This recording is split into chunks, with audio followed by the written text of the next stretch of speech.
finalizar, a gente vai chamar aqui o Índio Lúcio, que é o nosso diretor técnico da BDC, que vai mediar uma conversa aqui sobre cidades digitais. Vou convidar para participar aqui o Moisés Silva, que é o gestor de redes da American Tower, tem mais de 25 anos de experiência de telecom e é formado em eletrônica e administração. Vou chamar também o Conrad Styling, acho que está certo o nome. Quase isso. Formado em engenharia de energia e automação industrial e é um dos integrantes do time de especialistas de IoT da Comp, atuando diretamente em projetos fotovoltaicos de micro e mini geração. E, por fim, o Emerson Thiago da Silva, que é formado em administração de empresas e atua há 20 anos no segmento de TI e desde 2019 é o diretor da Piauí Conectado. Então, mais uma vez, a gente traz aí, né, uma pessoa fora desse eixo Rio-São Paulo, que acho que é super importante, muito bem-vindo, muito obrigado. Então, a gente tentou trazer hoje aí uma diversidade regional para falar um pouco sobre a oportunidade mesmo que a gente tem de data center para frente. E só para fechar, desculpa até, só para fechar, Índio, essa conversa que a gente teve aqui agora, a última, eu acho que o grande negócio, né, a grande barreira que a gente está encontrando, né, quando a gente fala de 5G, de conectividade de agro e tudo mais, é a educação. É conseguir levar lá para o produtor agrícola, é conseguir levar para o ISP o que ele tem de oportunidade, né? E isso, na verdade, é a missão da BDC, é a missão nossa com a associação aí junto à BINC, junto à Brint. Então, quer dizer, quando a gente consegue levar a informação para a ponta, a vida de todos nós aqui, o ambiente de negócios de todos nós aqui vai ficar facilitado. E esse é o objetivo desse painel e dos próximos que a BDC ainda vai prover. Índio, está com você. Obrigado, gente. Obrigado, Gustavo. Obrigado aos parceiros aí, os painelistas. Vamos ver se nessa última sempre é a mais cruel, né? O pessoal já passou aí por umas 4 horas de bate-papo. Legal que é descontraído. Esse é o formato que a BDC trabalha, né? Então, obrigado aos participantes, aos remotos que estão ali de olho na tela dos joguinhos. Já está acabando aí o jogo da Bélgica com a Dinamarca, né? Não é com a Bélgica, é com a Dinamarca. Ontem a nossa seleção já ganhou, a Arábia, né? E hoje a nossa seleção ganha de novo, Japão, né? Então, para quem não sabe, a Espanha ganhou de 7-0, né? Mas vamos ao nosso papo de hoje aqui, né? Nós vamos tratar, fechando um pouquinho de tudo isso, alguns cases, alguns exemplos de IoT e de formato de tentar chegar na ponta, né? Chegando na ponta. Nós vamos falar sobre cidades digitais e cidades inteligentes, tá? Para isso, inclusive, para surpresa, né, existe uma distinção entre uma coisa e outra. E eu gostaria, Moisés, que tu explicasse um pouquinho, apesar de ela ter correlação, mas o que difere uma cidade digital para uma cidade inteligente? Obrigado, Índio. Está funcionando? Tá. Boa tarde a todos aí, obrigado pelo convite aí da associação. E sobre essa questão, até que a resposta é bem curta, mas a gente vai tentar ser um pouquinho mais didático, né? Toda cidade inteligente é digital, mas nem toda cidade digital é inteligente. A questão básica tá que você pode digitalizar vários processos dentro de uma cidade e você encontra inúmeras cidades pelo país onde você tem partes da sua gestão já digitalizada, na emissão de documentos ou no suporte ao cidadão. No entanto, se você não conecta todas essas informações, você não torna ela inteligente, porque você está com essas informações separadas dentro dela. Então, tornar uma cidade inteligente passa por esse processo, onde você tem que capturar as informações, mas não deixá-las estanques. Elas têm que estar se comunicando e gerando, através dessa comunicação, um valor para o munícipe, em termos de informação. Então, basicamente é isso, e acho que mais para frente a gente pode falar um pouquinho mais sobre como hoje já está disponível soluções, né? O André até comentou bastante sobre isso, falaram bastante agro, mas isso para o urbano é muito válido, de soluções já existentes para tornar uma cidade inteligente. Quer dizer, a gente não precisa aguardar a próxima virada tecnológica, mas a tecnologia já está disponível para tornar uma cidade inteligente. Obrigado. Pensando nisso, a gente convidou É um projeto muito interessante de cidade digital em um formato diferenciado, que é o Piauí Conectados, né? Temos aqui o Emerson, que faz parte da empresa que desenvolveu esse projeto. Queria que tu falasse um pouquinho sobre esse contexto do que é exatamente esse contrato, tipo de contrato, né? Oi, tá escutando? Bom, pessoal, obrigado aqui pela presença de todos. Muito obrigado, Índio, pelo convite. É um grande prazer poder falar um pouco do projeto Piauí Conectado para vocês. Bom, o projeto Piauí Conectado ele tem um contexto de atender a população com uma qualidade, com uma eficiência e provendo serviços públicos lá na ponta, nas escolas, nas delegacias, ofertando melhores serviços, aumentando a arrecadação, reduzindo custos. Ou seja, digitalizando esses serviços para a melhoria e eficiência do serviço público. Tá. Essa origem do projeto ela nasceu via município, estado, e como que se paga um projeto tão grandioso assim?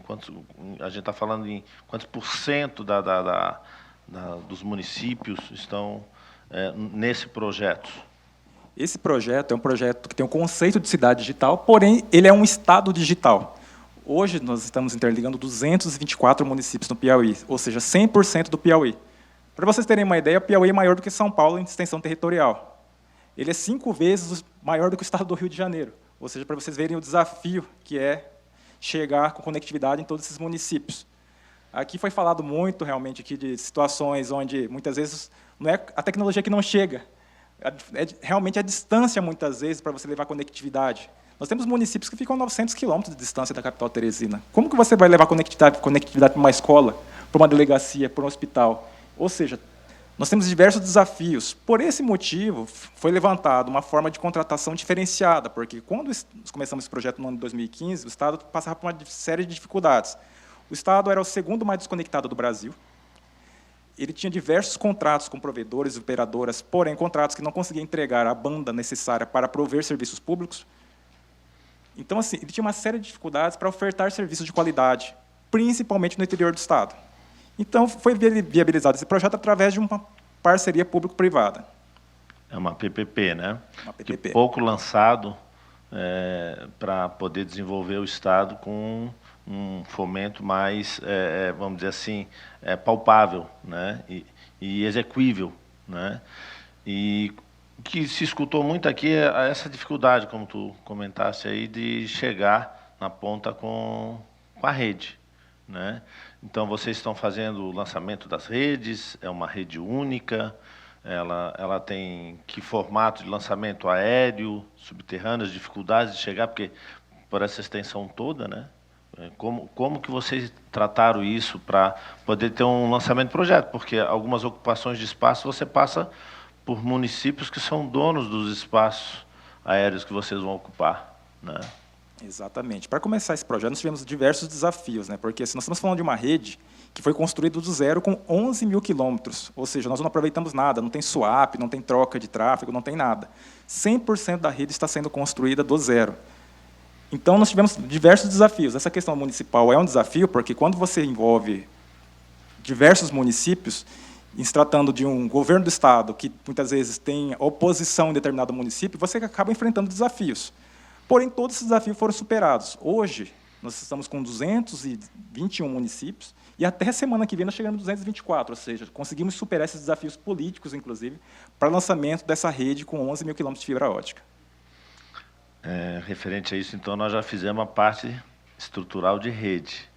E nas pontas, a gente está tendo os exemplos aqui de edge, de data center, de mini data center, porque você vai conectar uma delegacia, um posto de saúde, uma escola pública, né? Como é que daí chega a ponta? Porque daí é o mais fácil, o mercado tem isso mais fácil, os produtos, né? O mais difícil foi o lançamento da rede. Ainda tem, vocês estão ainda no processo, né? Não fizeram o complemento dela. Mas na ponta também a gente tem a questão toda dos edges. E que tipo de rede vocês chegaram? Porque não existia o 5G. Não, 100% dessa rede, como eu falei, quando foi construída do zero, nós inicialmente construímos um data center na cidade de Teresina. Hoje é o primeiro data center de telecomunicação do estado do Piauí. É um data center Tier 3. Nós estamos construindo nosso segundo data center agora, deve ser entregue no primeiro trimestre de 2023, para dar uma redundância maior para a rede. 100% dessas unidades estão sendo conectadas através de rede de fibra ótica, ou seja, estamos construindo um backbone, interligando todos esses municípios, e em cada município nós também temos uma rede GPON. E em cada município também nós temos um ponto de presença, nós temos um POP lá, que é um armário, que é um mini data center, onde nós recepcionamos esse sinal e distribuímos dentro de cada município, para atender a delegacia, a escola, o batalhão, o posto de saúde, ou seja, nós recepcionamos esse sinal de Teresina e distribuímos dentro de cada município. Isso é uma digitalização, né, de serviços, né, municipais. Além disso, vocês estão também promovendo mais alguma coisa que daí seja mais social, em termos de rede disponível, porque quando eu falei assim, não tinha o 5G, não existia no projeto original, sabia que vinha o 5G, mas vocês não estão trabalhando com 5G. Funciona para digitalização. E para questão social, onde vocês estão fazendo alguma promoção para a comunidade de cada município? No projeto Piauí Conectado, tem uma premissa que nós temos, em cada município, nós temos que entregar, no mínimo, um ponto de Wi-Fi gratuito para a população. Então, através desses pontos de Wi-Fi gratuito, nós promovemos ali uma inclusão digital. Claro que não é suficiente para atender 100% da população, porque nós estamos falando de ponto de Wi-Fi, não é 4G, 3G e nem 5G. Porém, para um município onde tem 1.000 habitantes, 2.000 habitantes, onde não chega nenhum tipo de conectividade naquele município, onde não pega sinal de celular, igual já falaram que nem um G, aquilo é uma transformação digital muito grande.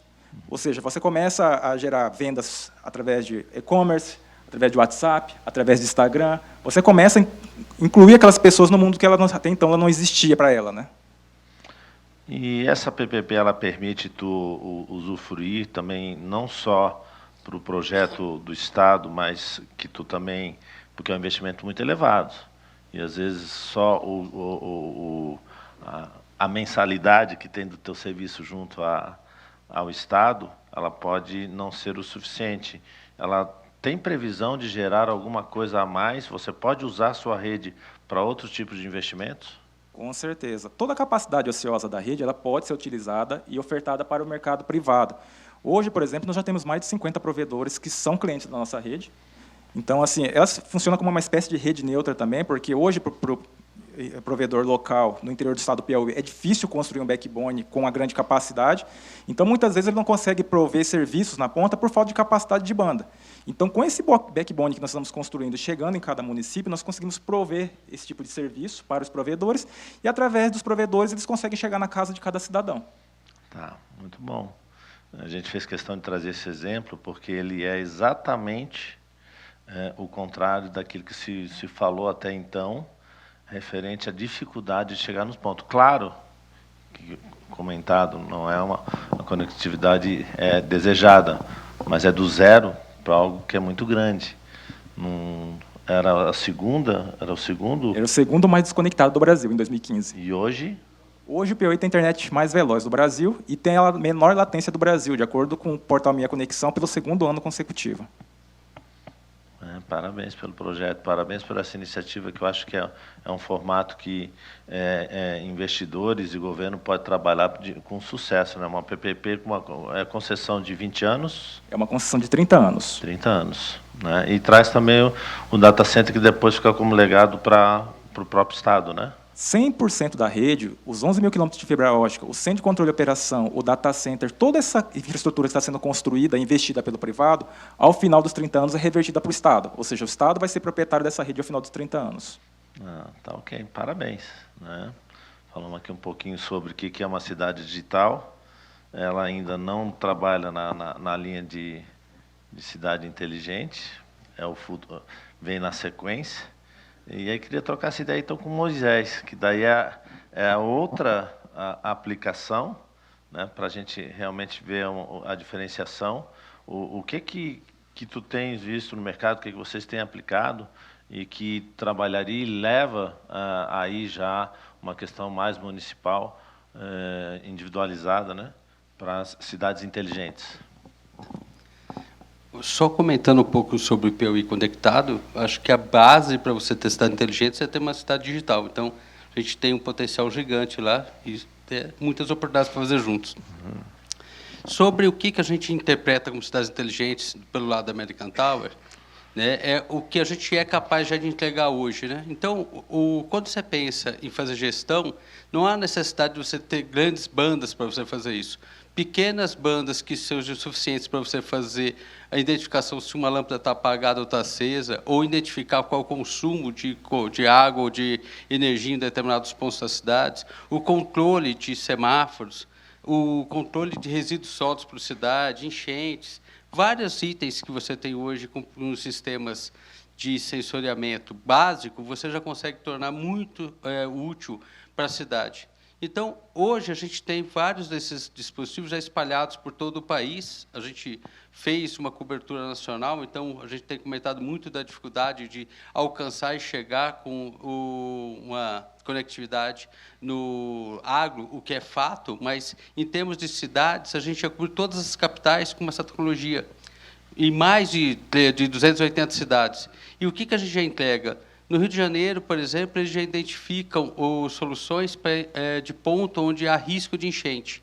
Então, o Centro de Operações do Rio de Janeiro controla alguns pontos da cidade do Rio de Janeiro, que, por altimetria, ele consegue identificar em toda a cidade os riscos de enchente, e, quando começa alguma chuva, ele já direciona trânsito e equipes da Defesa Pública para poder evitar que os carros vão para essas áreas. Em cidades como Recife, hoje, toda a parte de telegestão é feita já com esse tipo de solução, nessa tecnologia que é a LoRaWAN, que é uma tecnologia de mensageria, basicamente. Então, onde que você pega, tanto recebe informações ao longo do dia sobre a eficiência da luminária, como também você pode comandar e fazer ela acender ou apagar em determinados momentos do dia. Então, diferente do crepuscular, que dependia só da luminosidade. Você segue para outras cidades que estão fazendo coisas com resíduos sólidos. Então, ao fazer a verificação se a lixeira está cheia e, consequentemente, precisa ser retirada, você reduz a necessidade de você passar em todas as lixeiras e melhora a logística de recolhimento de lixo dos caminhões, reduzindo o consumo de combustível e impactando melhor no sistema e no ar daquela cidade. Você tem soluções na hora de fazer a verificação do consumo de água unitariamente. Então, além de você, da empresa, estar verificando, fazendo a sua bilhetagem, o seu faturamento pelo consumo, ele também faz a telemetria e identifica possíveis vazamentos e desperdícios de determinada cidade, o que recupera bastante o investimento feito no tratamento de água. E isso passa por energia, passa por outras coisas como gás. Então, quando você pensa nessas possibilidades todas que você consegue fazer de gestão urbana, você começa a identificar como você pode tornar a cidade mais inteligente e o uso mais eficiente dos recursos da prefeitura. Porque hoje, quando você observa o grande nível de desperdício que existem na maior parte dos municípios brasileiros, ele se dá simplesmente porque você não consegue fazer uma ação preditiva sobre como você faz a gestão da cidade. Você faz reativa, e quando você faz reativa, já houve desperdício de água, já houve desperdício de recursos lá. Olhando pelo lado só das utilities, mas você também identifica pela gestão de hastes, né, dentro da cidade, como tratores, monitoradoras e outros equipamentos que são utilizados na cidade para fazer manutenção, você tem hoje controle para identificar o local onde isso é feito. Então, você tem a geolocalização, o tempo que aquele equipamento esteve em funcionamento e em que local da cidade. Então, também viabiliza que, na contratação de terceiros para a cidade, você tenha certeza que aquele equipamento está sendo utilizado pela cidade em benefício da cidade. Então, isso daí é o que a gente entende para uma cidade inteligente. Agora, quando a gente pensa isso elevado a um país da dimensão do Brasil, que a gente fala num país com 5.500 municípios, a gente tem 280 e poucas cidades, próximo de 290 cidades com cobertura LoRaWAN, que já, em termos de PIB, representa 70% do PIB nacional. Mas está muito longe de cobrir todas as áreas, e quando a gente pensa nas áreas de rurais, como que a gente faz isso, né? Como a gente chega até lá? E a tecnologia, que é a LoRaWAN, disponibiliza soluções que são muito mais baratas do que você fazer cobertura com o GSM. E, nesse caso, a gente consegue levar ao campo uma solução de captura de sinal, que seria um gateway, um rádio, que pode ser energizado com uma bateria fotovoltaica e faz o backhaul com o satélite. E um elemento desse cobre áreas de 20 quilômetros no campo, num terreno relativamente plano. Então, essas possibilidades te viabilizam você ir ao campo e levar a tecnologia para campo. Não é o que seria utilizado para a colheitadeira, obviamente não, porque a necessidade de throughput e de latência são diferentes. Mas, para boa parte do controle de suínos, gado, mesmo para a criação de frango, mas também para a agricultura, é viável você fazer o acompanhamento de qualidade de umidade de solo e, a partir daí, umidade de solo e previsão de chuva com os sistemas de verificação de umidade, de tempo, você trazer para lá facilidades de automação de pivô, de umidificação, de definição se você deve umidificar ou não o solo, porque também o excesso de água provoca prejuízo para a agricultura. Então, é muito amplo o que é possível se fazer já hoje com a tecnologia disponível, com os sensores já existentes, que também é outro fator que o André trouxe bem. Já existe uma gama gigante de dispositivos já desenvolvidos que viabilizam a grande maioria dos gestão de ativos em campo, e não necessariamente precisa se criar coisas novas. O que precisa, na verdade, é ter essa visão, ampliar, não ficar aguardando que a tecnologia 5G chegue ou que tecnologias de grande throughput que vá atender a colheitadeira esteja disponível em campo, sendo que tem várias outras coisas em outras camadas de gestão em campo que poderiam ser aproveitadas e ser feitas por uma tecnologia mais simples, mas tão eficiente quanto para a gestão. Então, interessante, Moisés, porque tu citou uma gama de exemplos na prática da aplicação de uma cidade inteligente, né? Ela trazendo sustentabilidade, eficiência e segurança, né?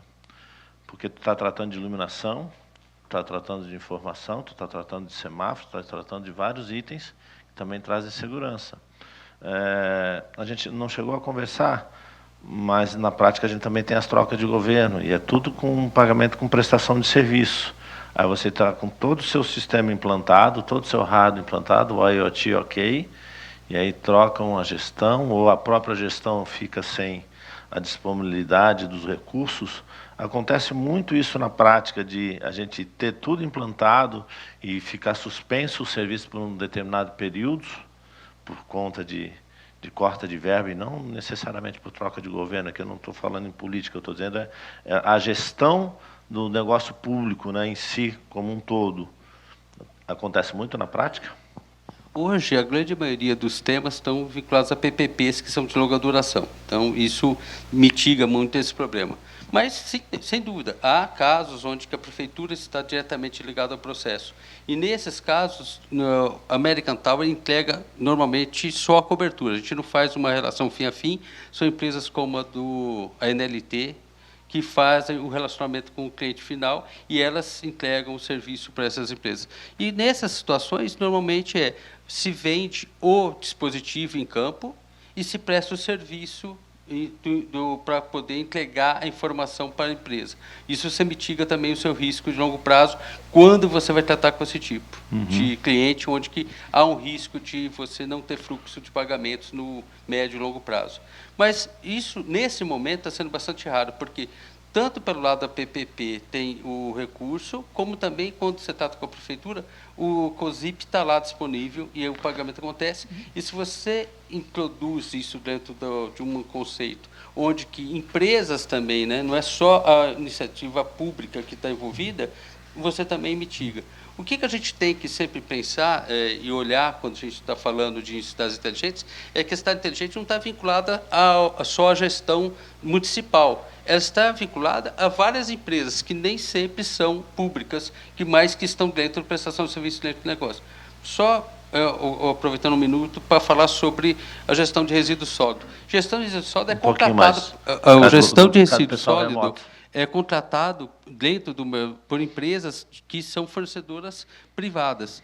essas empresas que são que têm o maior interesse em reduzir seu custo logístico na hora de buscar o lixo que está disponível nos containers espalhados pela cidade. Então, é essa empresa que vai estar vinculada e aproveitando isso. E o resultado final disso é que melhora para a cidade. Então, esse é o conjunto que acho que é importante falar.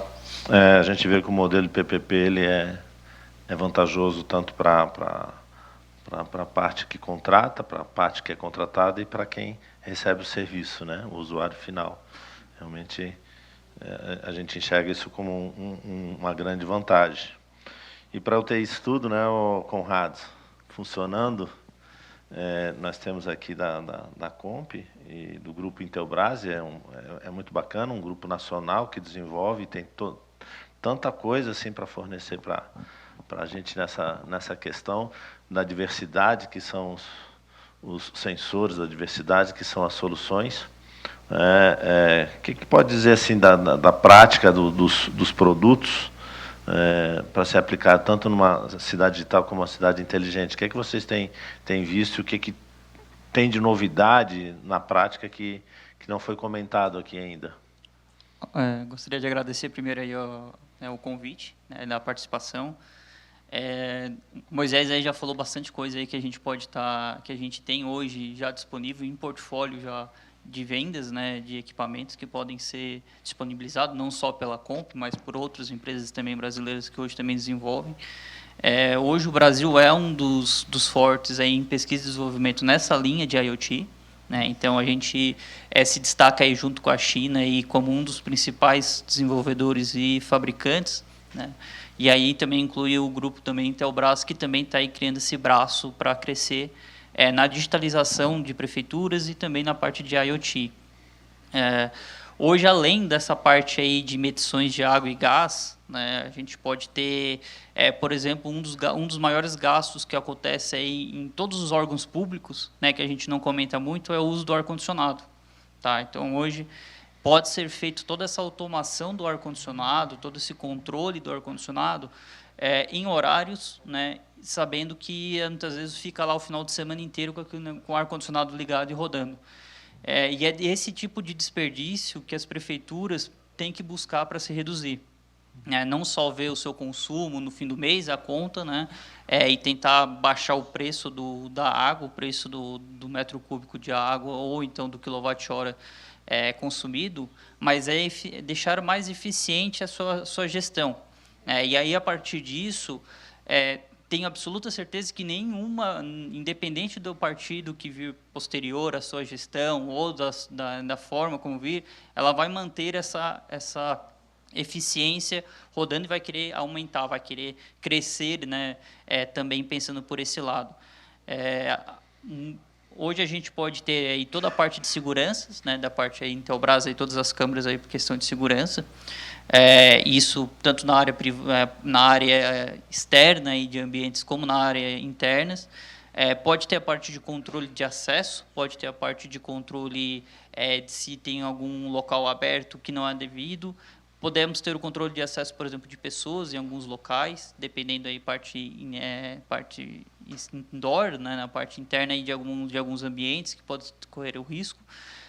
E também pode ter aí todo o controle aí de equipamentos também, né, da onde está indo, para onde está indo, toda essa parte de telemetria de equipamentos da própria prefeitura, né. Então, a gente tem um outro caso aí que a gente acaba encontrando bastante como fabricante, por exemplo, a Procura, por exemplo, na onde estão os equipamentos de maiores valores financeiros para uma prefeitura, onde que esse equipamento está.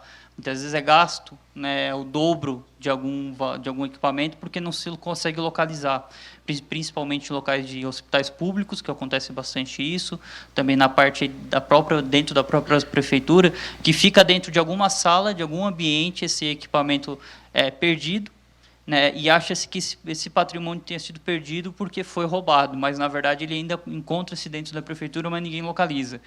E aí é feito novas compras. Então, essas novas compras podem ser evitadas se você consegue localizar equipamentos, se você sabe que o equipamento foi roubado ou não. Então, são várias situações, são várias telemetrias, são várias formas de se fazer telemetria, que se consegue, então, deixar a prefeitura mais eficiente e reduzir aí desperdícios aí financeiros, né, e também de tempo, porque a gente muitas vezes perde tempo, né, o caso aí da parte de cilindros aí de oxigênio que aconteceu quando faltou, né, lá na região norte, poderia ter sido evitado se tivesse sido localizados e tivesse sido feita uma gestão mais eficiente, né? Então, todo esse tempo de processo de uma PPP, todo o tempo de um processo de edital pode ser reduzido com a digitalização, mas ainda assim ele é um processo que demora para ser feito. Mesmo com a digitalização, você ainda tem um processo que pode demorar 1 ou 2 meses para acontecer. E se você tem toda uma gestão de controle melhor de gastos, né, e um controle mais ativo, a prefeitura acaba, né, o órgão público acaba reduzindo esses gastos, esse tempo aí desperdiçado, e consegue, né, também ter uma projeção melhor ao longo dos anos aí do que realmente precisa fazer, né? Então, o que a gente busca como aí fabricante aí também de desenvolvimento e está nessas soluções de IoT, está nessas soluções de tecnologia e digitalização, é deixar aos órgãos públicos, e não só órgão público, a gente fala também do agro e de indústrias, e deixar mais eficiente aquilo que existe, com menor custo, né? E isso vem em N tipos de soluções, né? Pode ser no 5G, pode ser no LoRa, pode ser em outros tipos de comunicações que a gente encontra, e que a própria Comp também utiliza, porque nenhuma solução vai ser exclusiva, nenhuma vai dominar em cima de outra, né? E a gente sabe que todas elas vão ser complementares, e isso tudo vai depender do seu custo-benefício que precisa se ter. O 5G ele vai caber muito bem para N soluções que precisa da pequena latência e alta banda, né, para ter essa informação trocada instantânea em quantidade muito grande. Mas um sensor de temperatura, muitas vezes, por exemplo, para uma refrigeração ou até para um armazenamento aí de sangue, de alguns equipamentos aí, de algumas coisas que precisam de refrigeração, você não tem um dado muito grande, você não precisa ter essa informação de minuto em minuto, pode ter de 5 em 5 minutos ou até de 10 em 10 minutos. E essa informação, nesse tempo, é pequena, e você pode ter um consumo muito menor em outros tipos de comunicação do que, por exemplo, no 5G, que estaria ocupando, às vezes, uma banda ou até a comunicação de algum outro equipamento que poderia estar sendo usado mais eficiente, né?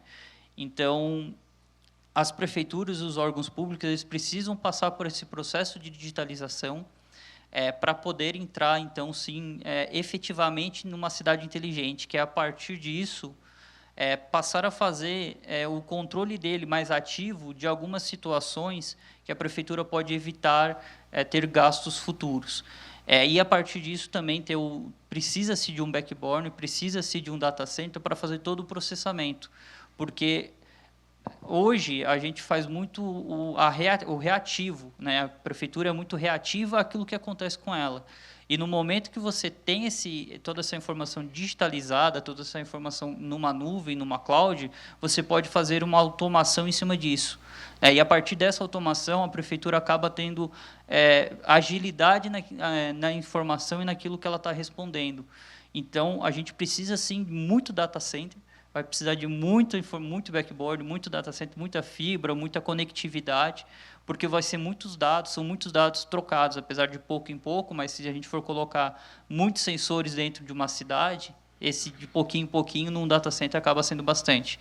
Então, essa informação também precisa ter um bom backbone ali, dos sensores, das informações, para poder processar, para poder armazenar e ter um histórico disso também ao longo prazo. Porque não adianta nada a gente fazer um processamento e daqui a um ano essa informação não está mais ali porque não tem mais o dado guardado, porque não tem espaço para isso. Então, precisa-se também ter aí um bom armazenamento de longo prazo aí dessas informações. Novamente a gente cai no tripé, né, para a questão de municípios das redes neutras, para poder suportar todo o IoT e dos edges data center, que fecha novamente o tripé, mesmo nas cidades inteligentes e cidades digitais. E o próprio data center ele vai muito com o IoT porque ele precisa do BMS, da automação, ele precisa do DCIM. Então são mais dispositivos, mais IoT dentro do próprio componente que é o data center, né? Agora que a gente viu mais ou menos dois exemplos de cidades digitais e cidades inteligentes, eles se bicam, eles se cruzam, um vai existir, outro vai parar de existir. Como é que é a convivência entre esses dois mundos? Eu posso começar? Na verdade, eles se complementam, né? A cidade precisa ser digitalizada para que você torne ela inteligente. Para que você tem que ter uma base de dados, obviamente, você levando a campo sensores e tornando isso viável dentro de um data center, você pode pegar e criar ali o preditivo para poder ser mais útil. Então, eu acho que elas não concorrem entre si, mas sim se complementam, né? Mas uma coisa que a gente acaba percebendo quando a gente está tratando de cidades inteligentes ou cidades digitais é sobre padrão, né? Você tem hoje uma tendência a ter diversas tecnologias dentro de uma mesma cidade. E isso eu acho que é um problema e que precisa ser avaliado. Porque, a partir do momento que você não tem uma padronização, fica mais difícil você converter uma cidade digital para uma cidade inteligente. Porque você não consegue fazer com que os vários elementos estejam se conversando e gerando essa possibilidade de você poder estar atuando em toda a cidade automaticamente. O pessoal da Comp, inclusive, tem umas soluções bem interessantes, onde que eles conseguem converter soluções de tecnologias diferenciadas e converte para uma única conectividade. Isso vai acabar sendo cada vez mais necessário. O país hoje não tem uma definição de padrão para cidades inteligentes. No entanto, se você começar a avaliar como é que hoje está se dando a mudança para a telegestão de iluminação pública, você acaba verificando que esse vai acabar sendo o drive para poder tornar um padrão de tecnologia e que, a partir daí, vai se desdobrar para que você possa ter os outros dispositivos conectados a essa mesma rede. Porque hoje, dentro de uma cidade, quem tem dinheiro disponível para poder fazer investimento em conectividade é a COSIP. E com a COSIP você vai colocar uma tecnologia. Então, uma das coisas que eu acredito que é importante na hora de você pensar numa cidade inteligente é com qual tecnologia você vai fazer a sua telegestão. Que pode ser que esse seja o problema. A cidade ser digital não é um problema, ela é uma solução. Essa cidade digital vai para uma cidade inteligente, mas se não houver padronização do sistema de conectividade, pode ser que você se emperre e não consiga fazer essa próxima passagem pela falta de padronização de dispositivos e, consequentemente, com a inviabilidade de você levar todos os dados para uma mesma base. Então, acho que seria essa a avaliação que eu tenho sobre esse ponto, Índio. E, Emerson, o que tu complementa aí com... Eu concordo, e dando meu exemplo específico, porque assim, nós, como uma cidade digital, nós atuamos na camada de infraestrutura. Já a cidade inteligente já atua na camada de aplicação. Então, assim, por isso que eu também concordo que é complementar. Eu ia complementar isso, que acho que toda cidade que é inteligente, ela é uma cidade digital, de alguma forma. Porque você precisa dessa digitalização para poder processar todo esse dado. Então, ela não consegue ser uma cidade inteligente efetiva se ela não é, de alguma forma, digital, onde a própria prefeita pode estar num tablet administrando uma cidade ou dentro de um CCO operando a cidade toda. Então, ela precisa estar digitalizada para poder ser uma cidade efetivamente digital, né? Uma cidade efetivamente inteligente. Todos os municípios com seu NOC, né? Nosso sonho. E... Saindo um pouquinho, eu vi um exemplo muito bacana do PU Conectado, queria que tu comentasse um trabalho social que eles fazem, porque eles passam por municípios, né, distintos, tanto no número de habitantes e também na renda per capita. E eu achei super interessante, então eu achava, porque tudo que a gente viu aqui, ele acaba tendo uma questão social, uma questão pública, né, uma questão de eficiência, uma questão de resultado para o cidadão. E, além disso, vocês, por conta própria, montaram um programa que eu queria que ele repassasse, que eu achei muito interessante. Pode comentar um pouquinho. Perfeito. No Piauí, nós temos uma realidade diferente, talvez, do restante do Brasil, né? Um estado relativamente grande, extensão territorial, são 224 municípios, sendo que 70% desses municípios têm menos de 5 mil habitantes, né? Então, assim, é uma realidade onde os municípios são muito dependentes do repasse do governo federal. Portanto, a renda per capita desses municípios é muito baixa. E, devido a essa situação, nós desenvolvemos um projeto que foi conectar um quilombo numa região, fica a 160 quilômetros de Teresina, onde é um quilombo bicentenário, onde eles literalmente estavam assim, sem nenhum tipo de conectividade, eles não tinham noção do que é esse universo que nós estamos falando aqui de internet, 5G, data center, IoT, assim, é um mundo totalmente diferente para eles. Eles ficavam mais ou menos a 30 quilômetros do município mais próximo, numa comunidade totalmente isolada, sem pegar sinal de celular, de rádio, de nada, totalmente desconectados. Então, nós levamos a conectividade, nós implantamos esse projeto lá, entregamos tablets para essa comunidade, levamos uma estrutura para que essa comunidade recebesse também um projeto que tem no Piauí chamado Canal Educação, que é um canal do governo do estado para promover ensino através do EAD, e aquilo ali transformou a comunidade. Uma comunidade que até então era isolada do mundo, onde ela não conseguia, por exemplo, ela tem muito artesanato, que é uma comunidade quilombola, eles fazem muito artesanato, porém não conseguiam vender aquilo ali, ficavam sempre dependendo de que algum turista chegasse no município, alguém lembrasse, falasse, tem um quilombo que fica 30 quilômetros aqui, vai lá comprar artesanato. Ou seja, eles ficavam totalmente isolados. Com essa conectividade que nós levamos lá, mudou literalmente. Para você ter uma ideia, na semana passada nós estávamos participando de uma live com eles lá na comunidade participaram de uma live nacional para divulgar o artesanato do quilombo e também para falar também da cultura, que é uma cultura realmente bicentenária, que é extremamente importante, assim, eles têm uma história muito bacana, e assim que eles não conseguiam divulgar isso para ninguém. Ficavam sempre dependendo de que alguém fosse até aquele local ali, porque eles não conseguiam ser enxergados por ninguém. Hoje é uma comunidade que está realmente se abrindo para o mundo, por quê? Porque nós levamos conectividade. Pode parecer assim que no dia de hoje levar Wi-Fi, levar rede de fibra ótica, parece que é algo tão banal, é algo tão normal, todo mundo tem em casa, mas assim, para uma comunidade quilombola que não tem o mínimo de acesso, isso é transformador. Então, esse é o nosso case, é um projeto social nosso, não faz parte do nosso contrato, é um projeto social para desenvolver realmente e mostrar o poder que a tecnologia tem de transformar a vida das pessoas. Porque ainda teve que ensinar a utilização da tecnologia. E foi interessante que a gente viu umas fotos, foi uma pena que a gente poderia ter colocado aqui, porque eu acho que caberia, e a mudança da comunidade é algo assim fantástico, né?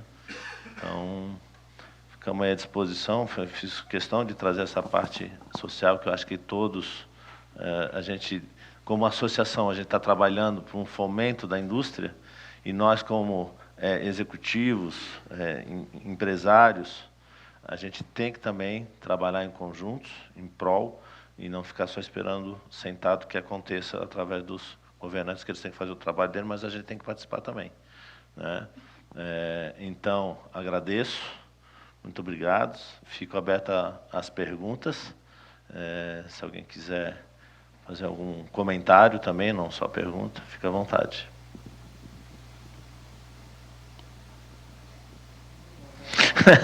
Vamos lá, Danilo. Ainda bem que ele ficou. Eu estava aqui quietinho, olhei para trás e falei, deixa eu olhar bem discreto, ver se alguém vai levantar a mão, né? Falando um pouquinho do Piauí Conectado lá, qual foi a maior dificuldade que vocês encontraram, principalmente com a questão dos ISPs que já existiam, né? Hoje vocês são parceiros, né? Mas eu estou falando porque lá no nosso estado existe essa possibilidade desse projeto, mas também existe hoje uma, vamos dizer, rincha, né, entre os ISPs e o projeto, né? Vocês encontraram alguma dificuldade relacionada a isso e quais foram as maiores dificuldades encontradas em questão da região para fazer o lançamento, por exemplo, dessa rede? Bom, essa dificuldade com os ISPs, quando nós apresentamos o projeto em 2015, foi a primeira dificuldade, foram os ISPs. Houve uma resistência muito grande, porque eles falavam, nós temos redes espalhadas pelo Estado como um todo, e o Estado não precisa construir uma rede nova para prover serviço, sendo que nós já temos essa rede. Então, o primeiro ponto foi esse. Nós fizemos uma reunião lá e, assim, foi 100%, não queremos essa rede aqui no Piauí. Porém, o Estado entende que para prover serviços realmente de qualidade, infelizmente, a gente sabe que não é o foco do ISP. Porque, querendo ou não, o foco do ISP é atender residências. E para você prover serviços, muitas vezes, em comunidades, para você ter uma ideia, nós temos locais que... Um posto fiscal, que nós temos que lançar, muitas vezes, 50 quilômetros de fibra para atender um ponto, implantar postes. O ISP não quer fazer isso aí, porque lá não é rentável para ele. Só que aquele ponto, muitas vezes, nós temos uma situação no Piauí que o segundo posto de arrecadação do Estado, em termos de arrecadação financeira, que é o posto fiscal, não era atendido. Por quê? Porque nenhum ISP, nenhuma operadora queria chegar naquele local, porque ficava a 50 quilômetros de distância do município mais próximo. Ou seja, o Estado precisa prover serviços naquele local também, porque os caminhoneiros passam por ali, precisam de um processo de fiscalização, e os ISPs não conseguiam entender isso. Então, houve uma resistência muito grande. Mas, à medida que o projeto começou, inicialmente, os ISPs foram parceiros como fornecedores de banda, porque a conexão do nosso backbone não estava pronta, então eles foram parceiros de transporte. Ou seja, nós chegamos a ter quase 80 parceiros de transporte, ISPs parceiros de transporte, em algumas regiões. E hoje eles estão virando nossos clientes. À medida que nós vamos entregando os backbones, eles vão virando os clientes da rede também. Esse desafio realmente houve inicialmente, mas à medida que eles foram entendendo o que era o projeto, isso foi realmente reduzindo, e hoje eles são nossos parceiros e defendem muito o projeto. Já em relação à questão da dificuldade de lançamento de rede, nós temos 2 métodos de lançamento no Piauí. Nós temos o lançamento aéreo e o lançamento subterrâneo. Nós estamos falando de um estado gigante, um estado que tem todo tipo de solo que você imaginar. Nós temos solo arenoso, quando nós temos a parte do litoral, nós temos um semiárido, onde o solo é totalmente diferente. Então, nós tivemos diversas dificuldades, principalmente no subterrâneo. Porém, isso nós fomos aprendendo no decorrer do tempo. Hoje, graças a Deus, foram situações que já foram superadas.